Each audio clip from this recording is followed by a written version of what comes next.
नमस्ते दोस्तों, मैं राजहंस मेहंदले पूना महाराष्ट्र से सोमन हेल्थ क्लब से मैं बात कर रहा हूँ हमेशा की तरह। ये हमारा अभी चौथा वीडियो है जिसमें हम हमारा ड्रेस कोड जो है उसके बारे में बात करेंगे।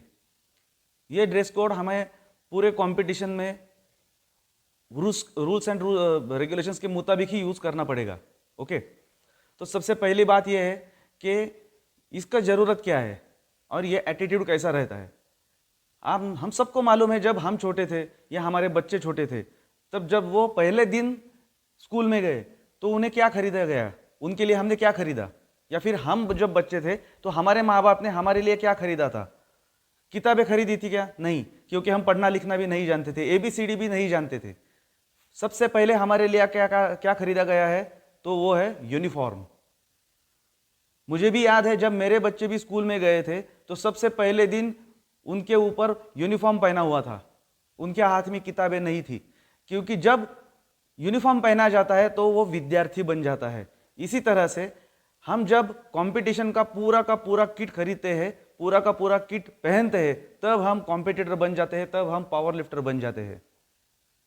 अभी जो भी नॉविसेस का कंपटीशन पूना में हम लेते हैं पावर गेम्स का, तो पावर गेम्स में हम थोड़ा बहुत एडजस्ट करते हैं, क्योंकि किसी भी लोगों को मालूम नहीं होता है कि एग्जैक्टली कॉस्ट्यूम क्या होना चाहिए, एग्जैक्टली नी कैप्स कैसी होनी चाहिए, उसके रूल्स एंड रेगुलेशंस क्या है, बेल्ट कौन सा यूज़ होना चाहिए, ये मालूम नहीं होता है। तो हम थोड़ा बहुत उनको एडजस्ट करते हैं, क्योंकि उन्हें ये पता ही नहीं है, उनका ये पहला टाइम होता है। तो ये वीडियो इसीलिए बनाया जा रहा है कि जो जो न्यू कमर्स जो लोग हैं उनको ये यूनिफॉर्म के बारे में सब कुछ पता चले। तो इसमें अभी आपको मालूम है पावर लिफ्टिंग में दो टाइप का पावर लिफ्टिंग हो रहा है, एक तो है इक्विप्ड पावर लिफ्टिंग और एक है क्लासिक पावर लिफ्टिंग, मतलब अनइक्विप्ड पावर लिफ्टिंग। अभी अनइक्विप्ड पावर लिफ्टिंग में लोगों का रिस्पांस बढ़ रहा है, क्योंकि हर कोई ये कर सकता है। इक्विप्ड पावर लिफ्टिंग के लिए आपको टेक्निक और कॉस्ट्यूम सेट होना बहुत ज़रूरी होता है, तो उसके लिए थोड़ा सा अलग सा प्रैक्टिस है। तो हम सबसे पहले बात करेंगे क्लासिक पावर लिफ्टिंग की। ये जो क्लासिक पावर लिफ्टिंग है, इसमें हमें क्या क्या पहनना है कंपटीशन के टाइम पे, ये हम देखेंगे। अभी सबसे पहले बात यह है कि टी शर्ट, हम जो टी शर्ट पहनेंगे उस टी शर्ट का कॉलर राउंड नेक होना चाहिए, मतलब उसको कॉलर नहीं होना चाहिए, ये राउंड नेक टी शर्ट होना चाहिए। राउंड नेक टी शर्ट नहीं है, आपका कॉलर का टी शर्ट है, तो आपको खेलने दिया नहीं जाएगा, नहीं तो आपको इमीडिएटली वो कॉस्ट्यूम वो टी शर्ट बदलना पड़ेगा। टी शर्ट के जो स्लीव्स है वो आपके एल्बो के ऊपर नहीं, नीचे नहीं आने चाहिए, मतलब अपर आर्म जो है, अपर आर्म पे ही वो स्लीव रहने चाहिए। रेफरी को आपका एल्बो फ्री जो है वो दिखना चाहिए। ये बेसिकली है टी शर्ट का। टी शर्ट पे कौन सा भी फैंसी मार्क वगैरह हो तो नहीं चलेगा, क्योंकि एज पर रूल आप जिस क्लब से या फिर जिस डिस्ट्रिक्ट से, स्टेट से खेल रहे हो, उनका ही वो टी शर्ट होना चाहिए, उनका ही मार्क वहां पे होना चाहिए। अगर ये नहीं है तो जो brand international power lifting federation ने अप्रूव किया है उन्हीं का टी शर्ट होना चाहिए। टी शर्ट का कलर कौन सा है, क्या है, वो अलग बात है, उसका कोई रिस्ट्रिक्शन नहीं है। उसके बाद है हमारा लूज कॉस्ट्यूम। लूज कॉस्ट्यूम उसको रेसलिंग कॉस्ट्यूम बोलते हैं, उसको वेट लिफ्टिंग कॉस्ट्यूम बोलते हैं। ये लूज कॉस्ट्यूम रहता है वो लाइक्रा का क्लोथ का रहता है, जो हमें बॉडी पे पहनना है, जो कंपलसरी है। विदाउट लिफ्टिंग सूट आप कंपटीशन में हिस्सा नहीं ले सकते हो, तो आपको ये लूज कॉस्ट्यूम पहनना है। लूज कॉस्ट्यूम पैरों से पहना जाता है, और उसका जो ऊपर का स्ट्रैप है, क्योंकि वो वन पीस रहता है, उसका ऊपर का जो स्ट्रैप्स है वो आपको कंधों पर लेना ही पड़ता है। आपने अगर उसे नीचा रखा और कंपटीशन खेलने के लिए गए, लिफ्ट करने के लिए गए, तो आपको अलाउ नहीं किया जाएगा। Compulsory through out the competition, पूरे 9 लिफ्ट होने के वक्त आपका कॉस्ट्यूम ऊपर ही होना चाहिए। ये जो कॉस्ट्यूम है, ये भी अगर आप इंटरनेशनल में खेलते हो तो ये आपका कॉस्ट्यूम ब्रांडेड ही होना चाहिए। ब्रांडेड मतलब जो जो मैन्युफैक्चरिंग जो कंपनीज है, मैन्युफैक्चरर्स है, जिनको इंटरनेशनल पावर लिफ्टिंग फेडरेशन का अप्रूवल मिला है, उन्हीं का कॉस्ट्यूम होना चाहिए। जैसे कि इंजर है, टाइटन है, SBD है, आप और बाकी भी मेटल है, उनके भी जो कॉस्ट्यूम्स है वो आप पहन सकते हो। कलर का ये आपका चॉइस है। उसके बाद आता है नी कैप। उसके बाद आप रिस्टबैंड के बारे में बात करेंगे, अपर बॉडी के बारे में। हमें रिस्टबैंड पहनना है, ये कंपलसरी नहीं है। अगर आप विदाउट रिस्टबैंड ज़्यादा, तो रिस्टबैंड का जरूरत बेंच प्रेस के टाइम ही पड़ता है, क्योंकि हाथ के ऊपर डायरेक्टली लोड जो आता है वो बेंच प्रेस का आता है। अगर आपको बेंच प्रेस करना है तो आप, एक सीधी सी बात है कि आप ऑब्वियसली स्ट्रैप्स यूज़ करेंगे। ये जो है ये भी ब्रांडेड ही होने चाहिए। इनकी लेंथ और विड्थ इसका भी एक नाप है जो आपको पहनना है। इसके अलावा आप दूसरे कौन से भी स्ट्रैप्स अपने बॉडी के ऊपर पहन नहीं सकते हो। ओके, मतलब आपको एल्बो के लिए कुछ स्लीव्स या एल्बो के लिए कुछ भी लगाना आपको अलाउड नहीं है। ओके, आप एल्बो को कुछ भी सपोर्ट नहीं ले सकते हो स्ट्रैप्स का या फिर एल्बो स्लीव्स का। आपको सिर्फ पहनना है आपके हाथ में अपना रिस्ट बैंड। ओके, तो चलो अभी बात करेंगे नी स्लीव्स की। नी स्लीव्स मतलब नी कैप्स, उसे नी स्लीव्स बोला जाता है, नी कैप्स बोला जाता है।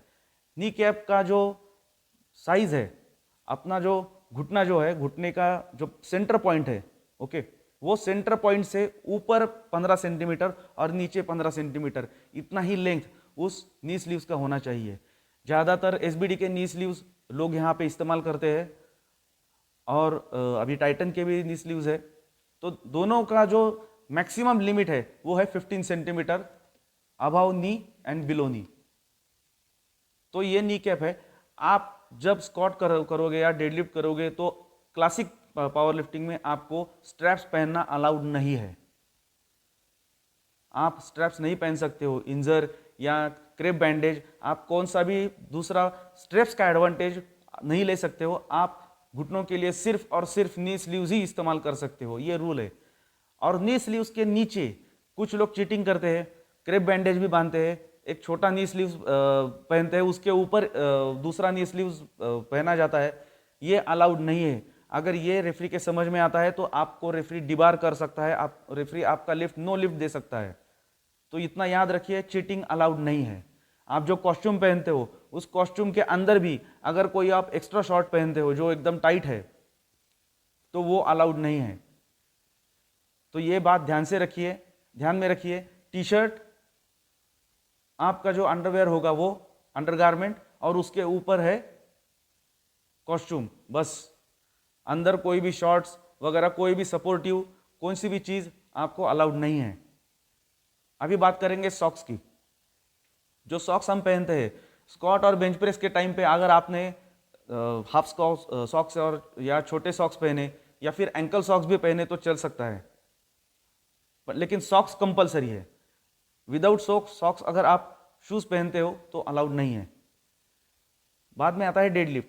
डेडलिफ्ट के टाइम आपके सॉक्स घुटनों तक ऊपर होने चाहिए, मतलब पूरा पैर कवर होना चाहिए। इसके एक वजह यह है कि डेडलिफ्ट में बार को बॉडी का टच बहुत ज़्यादा होता है, इससे कभी कभी हमें जख्मी भी होता है और उसका जो ब्लड है वो बार पे लग जाता है।